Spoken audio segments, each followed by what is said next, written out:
Je sais pas quoi faire comme intro. Tweep! Bonjour et bienvenue sur Adricoscope, la chaîne faite avec le cœur et tournée avec les pieds. C'est un plaisir de vous retrouver pour cette nouvelle vidéo aujourd'hui consacrée à un événement emblématique de l'univers Marvel qui vous est proposé actuellement dans la collection Panini Les Grandes Sagas à 6,99. J'ai nommé Civil War, scénarisé par Mark Millar, dessiné par Steve McNiven. C'est un récit que j'avais adoré lire à l'époque et c'est un titre que j'ai adoré relire encore maintenant pour plein de raisons qu'on va évoquer tout au long de cette vidéo.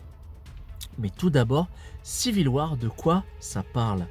Ça parle d'un événement tragique pendant lequel un groupe de super-héros va se filmer, va se mettre en scène, une émission de télé-réalité sur les super-héros, mais qui va très mal tourner.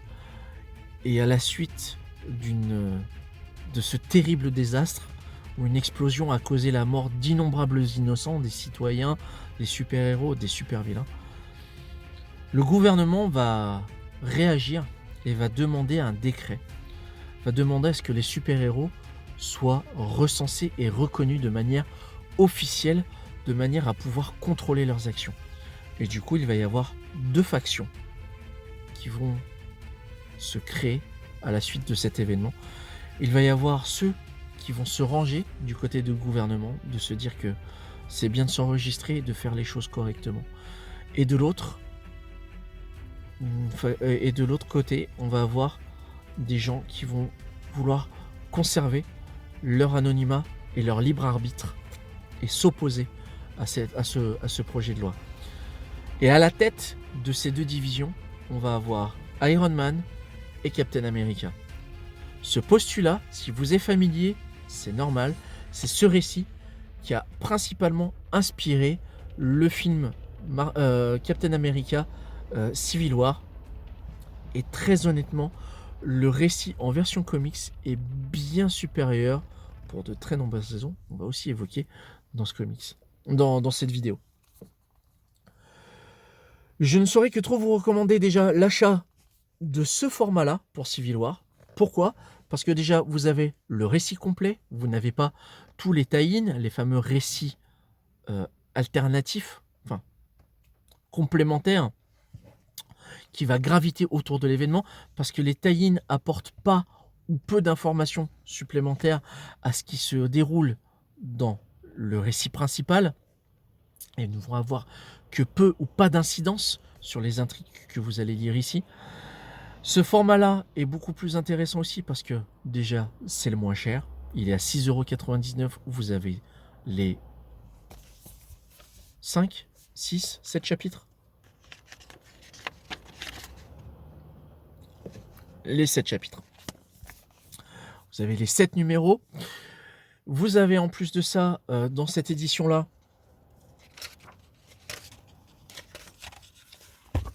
en fin de volume, des couvertures alternatives proposées par Feu Michael Turner.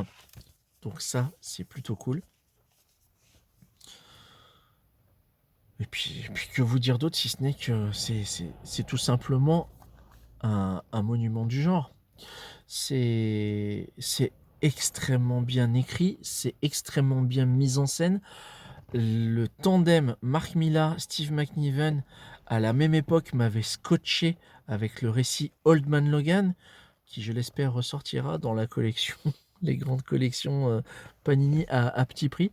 Je me suis principalement intéressé à cette collection aussi pour récupérer l'Armée X de Barry Windsor Smith. Mais j'ai beaucoup aimé Civil War. En plus de ça, la pagination de ce tome est un peu particulier parce que entre chaque chapitre, ils ont eu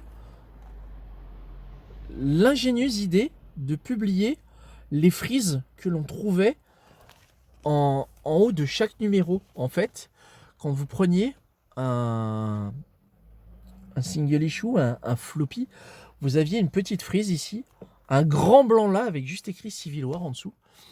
Et en fait, quand on ouvrait le comics, on avait la frise. Et du coup, là, ils s'en sont servis pour marquer les différents chapitres.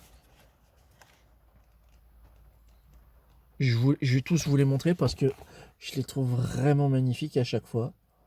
Et ça vous permet aussi de vous rendre compte du style graphique de McNiven.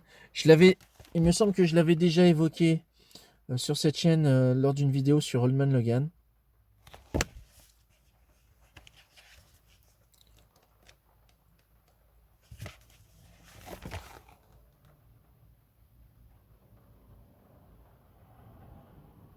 Son sens de la composition à McNiven, je la trouve folle à chaque fois.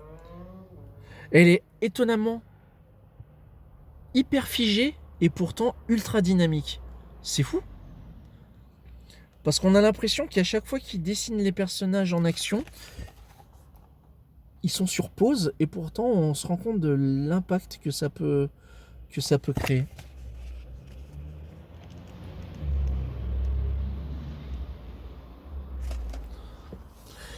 Et celle-là, elle va vous parler. Elle vous parle parce qu'en fait, elle a été reproduite à la quasi identique dans le film Captain America Civil War dans le Marvel Cinematic Universe. Sauf que, et là la différence est de taille, dans Civil War, vous avez dans les comics, l'intégralité des super-héros Marvel. Que dans le MCU, vous n'avez pas les X-Men, vous n'avez pas les 4 Fantastiques, vous n'avez pas les New Warriors, vous n'avez pas les héros urbains, vous n'avez pas tous ces personnages aussi emblématiques, même secondaires, pourquoi pas pour certains, qui va donner une importance, un impact réel à cette guerre civile. Parce que 4 kiki qui se battent sur un tarmac dans un aéroport, ça fonctionne pas. Même si c'est le déchirement d'une équipe, et là je parle du film, ça a un impact, ok. Mais là, on a des enjeux beaucoup plus larges parce que ça implique beaucoup plus de personnages. Et c'est vraiment très très très très bien foutu dans ce comic book, dans cet événement. Et je pense que c'est ce qui à la fois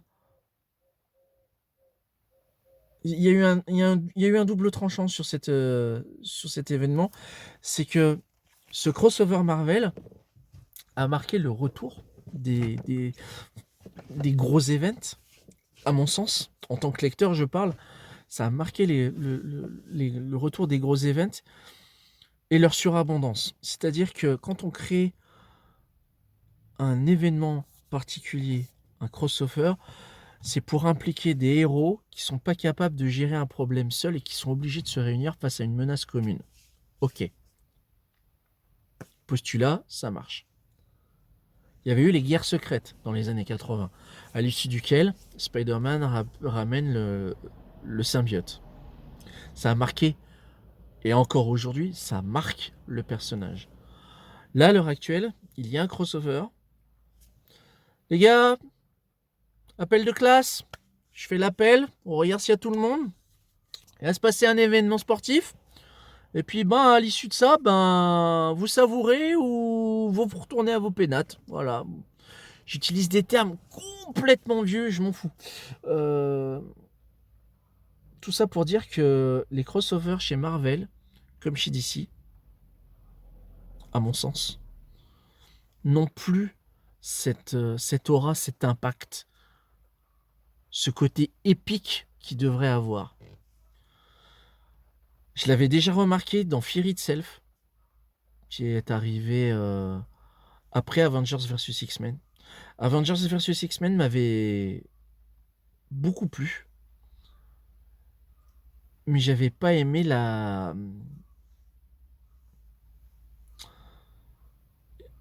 même si le récit en lui-même m'avait plu, j'avais pas aimé le déroulé. Je fais l'impasse sur la qualité visuelle qui pouvait osciller entre le très bon et le très mauvais. Ça c'est pas important. Mais ce qui est important, c'est que utiliser éditorialement parlant l'ensemble d'un catalogue pour promouvoir un événement qui ne va pas avoir d'impact par la suite et pour intéresser le lecteur à savoir ce qui va se passer suite à un trauma, ça me dérange. Ça me dérange. Je trouve ça dommage que World War Hulk, par exemple, n'ait pas eu un impact aussi fort. On parle quand même d'un monstre gamma qui est de base le plus puissant des Avengers. Sujet à débat. Mais présenté tel qu'il est dans World War Hulk, il ravage la ville. Il fait des dégâts comme c'est pas permis. Des relations sont déchirées, des alliances se font. Il y a plein de choses hyper intéressantes sur World War Hulk. Pourquoi ça n'a pas impacté durablement les personnages? Avengers vs X-Men, j'en parlais précédemment, même chose. Pourquoi, à la suite de ce qui s'est passé dans AVX, ça n'a pas marqué durablement? Je trouve ça... Je pense que Marvel voulait tellement surfer sur le succès des guerres secrètes, de Civil War, que maintenant on a des crossovers tous les ans et ça marche plus. Ça marche plus et en tous les cas sur moi ça n'a plus l'effet escompté. Je vais préférer m'intéresser à l'interprétation de tel ou tel personnage par tel ou tel auteur plutôt que de regarder ça dans sa chronologie ou dans sa continuité. Je fais vraiment plutôt ça, prendre ça comme des événements à part. Mais ça ne m'empêche pas de me dire que Civil War,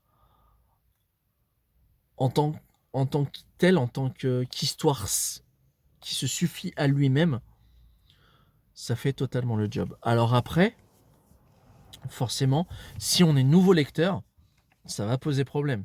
Ça va poser problème parce qu'on ne sait pas qui sont tous ces personnages, quelles sont leurs histoires, quels sont leurs objectifs.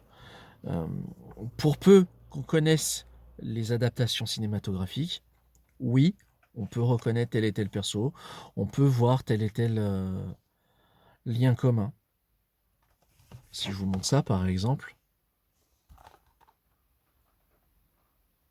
vous ne savez pas qui sont toutes ces personnes. Et pourtant,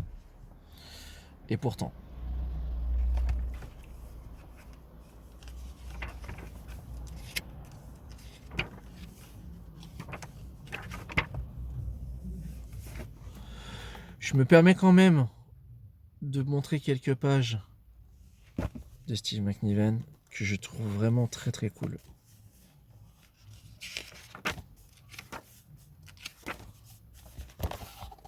Celle-là, c'est celle qui m'a le plus marqué.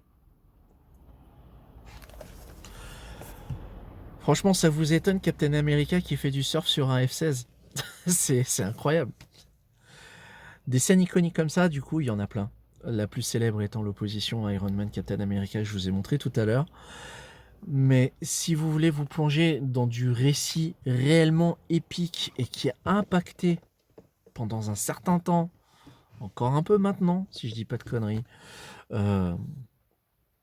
l'univers Marvel, plongez-vous dans Civil War de Steve McNiven et de Mark Millar.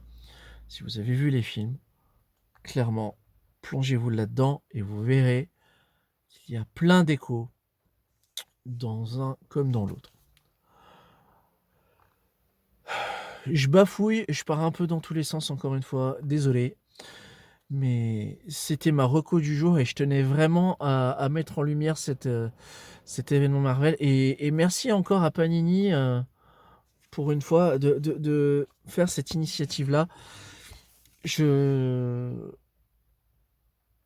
Encore une fois, pour moi, le comics ne devrait pas être un produit de luxe comme c'est le cas malheureusement maintenant. Il devrait être accessible au plus grand nombre, surtout quand on voit que c'est une lecture de niche. Je vais pas revenir là-dessus. On va pas faire une note aussi négative. Si vous connaissiez ou non Civil War, de Steve McNiven et de Mark Millar, n'hésitez pas à m'en faire part dans les commentaires. N'hésitez pas à me dire ce qui vous a plu, quels sont vos moments préférés dans cette histoire, ce qui vous a fait rêver, ce qui vous a fait hurler au scandale, ce qui vous a fait vibrer, tout simplement. Dites-moi ce que vous avez aimé dans Civil War. Moi, j'en garde toujours un bon souvenir. J'ai trouvé ça vraiment très très cool. Et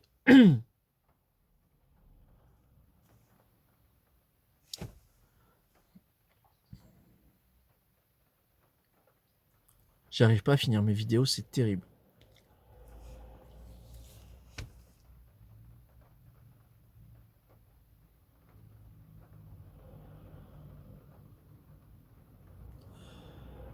Cette vidéo est à présent terminée. Merci de l'avoir regardée jusqu'au bout. N'hésitez pas à me dire dans les commentaires ce que vous comptez faire de Civil War, si vous comptez le lire, si vous comptez l'acheter, si vous l'avez déjà lu. Auquel cas, n'hésitez pas à me dire quelle a été votre expérience de lecture sur ce sujet. Dans tous les cas, on se retrouve très bientôt pour une prochaine vidéo. En attendant, plein funkitude. Ciao!